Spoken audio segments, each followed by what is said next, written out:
Aku nggak nyangka semua ini akan terjadi ketika ayahku sudah tak mampu lagi. Ibu tiriku mengajakku karena ayahku sudah tua dan sakit-sakitan. Bahkan ibu tiriku sudah sebulan ini tidak dapat jatah dari ayah. Sebelum ke ceritanya, aku ucapkan banyak terima kasih karena kamu sudah mau mampir ke channel ini. Jangan lupa ya guys, subscribe, like, and share.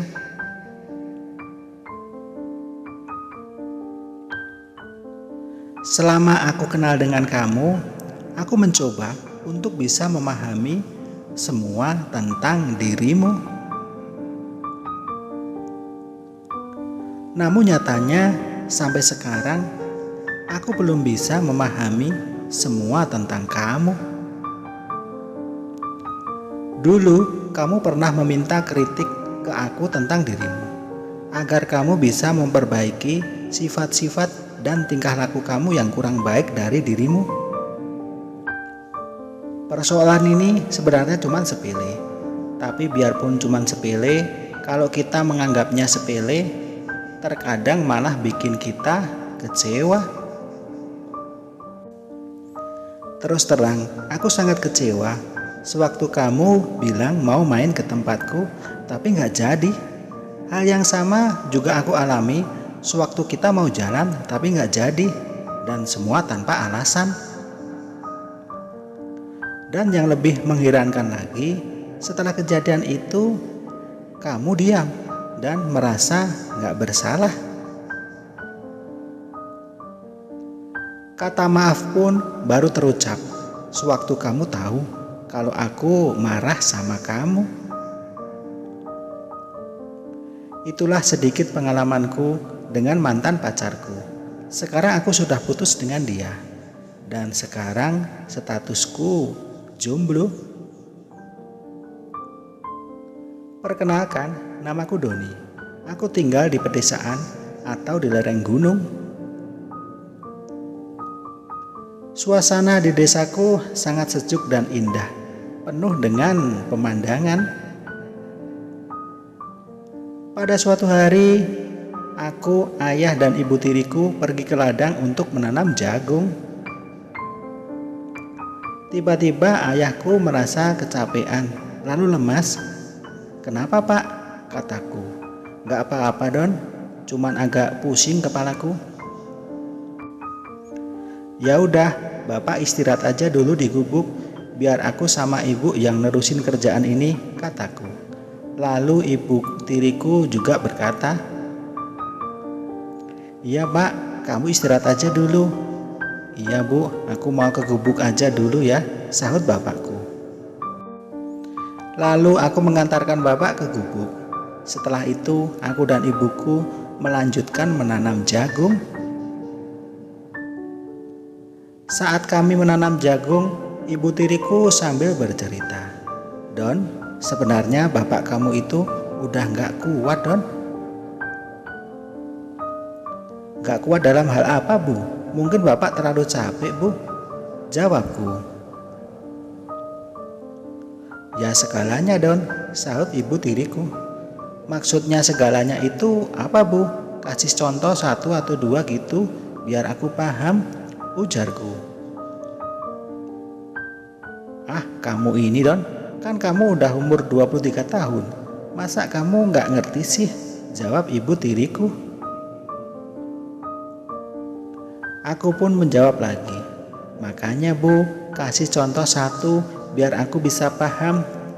Ya masalah kerja di kebun, masalah kerja malam juga Don," jawab ibu tiriku.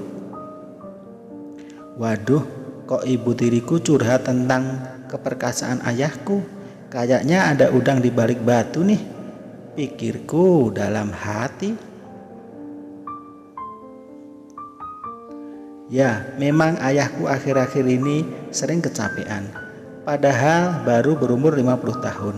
Sedangkan ibu tiriku berumur 40 tahun, tapi wajah dan bodinya masih kelihatan 30 tahunan. Setelah itu, ibu tiriku malah curhat tentang semuanya ke aku. Dan sebenarnya Aku merasa nggak enak. Selama ini ibu tiriku sama aku seperti teman, bukan seperti anak sama ibu. Makanya ibu tiriku dengan tidak malu curhat ke aku. Setelah kami selesai menanam jagung, kami langsung pulang ke rumah. Tapi kulihat ayahku makin lemas dan badannya panas. Terus dia diberi obat sama ibuku. Setelah minum obat, ayah pun langsung tidur di kamarnya. Dan hari sudah mulai larut malam.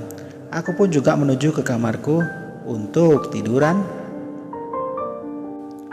Kukira ibu tiriku juga ikut tidur dengan ayahku. Ternyata ibu malah datang ke kamarku. Dan aku pun jadi kaget dan tercengang melihat ibu tiriku hanya pakai daster yang tipis. "Ada apa, Bu? Kok ke kamarku?" tanyaku pada ibu tiriku. "Ibu belum ngantuk, Don? Kamu sendiri juga belum ngantuk kan?"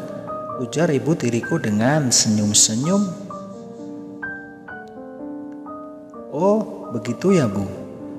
Begini, Don, aku mau cerita lagi ke kamu, makanya malam ini aku datang ke sini."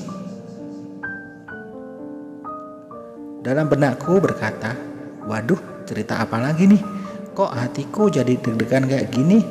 Ditambah lagi aku melihat pemandangan yang indah seperti ini." Iya, Bu, mau cerita apa? Aku dengarkan." Aku pun menjawab dengan gugup. "Don, sebenarnya udah hampir 1 bulan ayah kamu tidak memberi aku pisang Ambon," kata ibu tiriku. "Ibu ngomong apa sih? Kok aku jadi nggak ngerti? Kok pakai pisang Ambon segala? Ayah kan tidak punya pisang Ambon," jawabku. "Haha, Don, kamu kok polos banget sih?" kata ibu tiriku sambil memegang tanganku. Dan aku makin gak ngerti yang diceritakan ibuku. "Yang dinamakan pisang Ambon itu, ini loh, Don," jawab ibu sambil menunjuk punyaku. Dan tiba-tiba aku dibuat kaget lagi.